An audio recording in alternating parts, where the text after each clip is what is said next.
I'm Tracy Burns, in for Judge Napolitano. Well, before the judge left, he taped an interview with columnist Jack Hunter about a supposed weakness in Ron Paul's campaign, his foreign policy. Take a listen. Attacks on Congressman Ron Paul's campaign claim he is not fit for the American presidency because of his foreign policy views. The critics claim he's an isolationist. But is this charge accurate? Or is he something else, namely a non-interventionist? So, how would a libertarian foreign policy keep us safe? With us now to sort out the distinctions is author Jack Hunter. Jack, it's always a pleasure. Welcome back to Freedom Watch. Good to be with you. Why does the establishment, the big government Republicans, that would be all of them running against him, call him an isolationist? What does that conjure up? Well, because they don't want to have the discussion that Ron Paul is having with the Republican Party, that we're doing too much overseas, that we can't afford it. I always like to point out this, is Canada isolationist? Is Sweden isolationist? If a country isn't everywhere in the world all at one time, spending all this money, flexing its military muscle globally all at one time, does that mean they're isolationists? Well, America, is probably doing too much right now. A lot of our military experts think that. A lot of our political experts, and we know we can't afford it.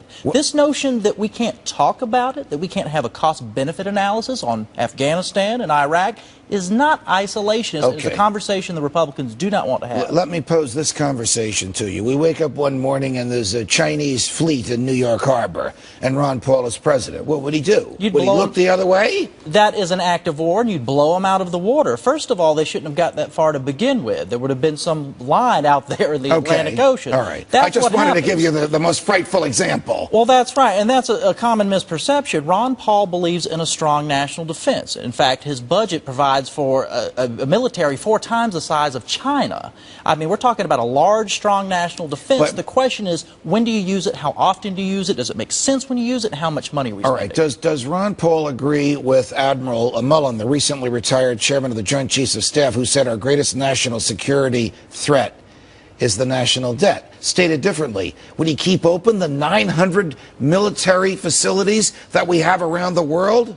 Absolutely not. There's a big difference, and Admiral Mullen was absolutely right, between a national defense, which Ron Paul supports strongly, and an irrational offense, which is a lot of what we do around the world today. All right, Ron Paul and Israel. Why is this controversial in the Republican Party? I mean, Ron Paul is in favor of the right of every nation to defend itself. There was a time during the Iraq War, Iraq-Iran War in the 80s, when Ron Paul stood up for and defended Israel against the other Republicans, one of whom was Ronald Reagan. That's exactly right. And Ron Paul said repeatedly that Israel should be, and always has been, one of our best friends. You're talking about 1981, when Israel decided to attack a nuclear reactor, and the entire United States Congress condemned Israel, except who?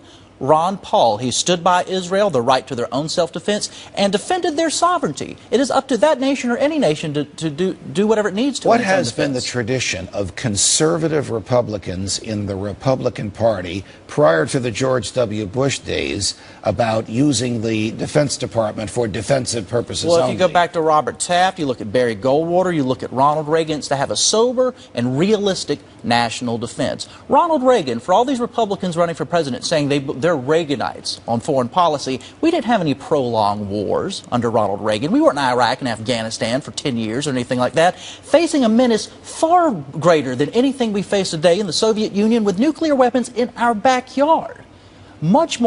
Something much more worse to deal with. And yes, Ron Paul is closer to what Reagan believed in, Barry Goldwater, Robert Taft. It is the conservative Republican tradition to be sober in our foreign policy. Got it. Jack Hunter, it's a pleasure. Thanks very much for joining us. Thanks, Judge.